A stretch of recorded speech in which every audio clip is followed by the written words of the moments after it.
நடிகர் சங்க தேர்தலை நடத்த இடைக்கால தடை விதித்து சென்னை உயர்நீதிமன்றம் உத்தரவிட்டுள்ளது. தென்னிந்திய நடிகர் சங்க தேர்தலுக்கு தடை விதிக்க கோரி நடிகர்கள் விஷால், நாசர் ஆகியோர் சென்னை உயர்நீதிமன்றத்தில் மனு தாக்கல் செய்திருந்தனர். இந்த மனு நீதிபதி திரு ரவிச்சந்திர பாபு முன்னிலையில் விசாரணைக்கு வந்தது. அப்போது ஜூலை 15ஆம் தேதி நடைபெறவுள்ள நடிகர் சங்க தேர்தலுக்கு இடைக்கால தடை விதித்து நீதிபதி உத்தரவிட்டார்.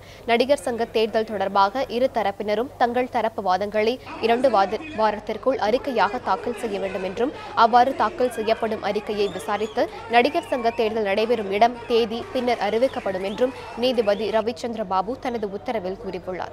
நடிகர் சங்க தேர்தல் ஜூலை மாதம் 15ஆம் தேதி நடைபெற இருந்த நிலையில் நீதிமன்ற உத்தரவை தொடர்ந்து இதற்கான வேட்புமனு தாக்கல் நிறுத்தி வைக்கப்பட்டது. வேட்புமனு தாக்கல் காலை 10 மணிக்கு துவங்கியது. 10 மணியிலிருந்து 10:45 வரை 11 வேட்புமனுக்கள் விநியோகம் செய்தோம்.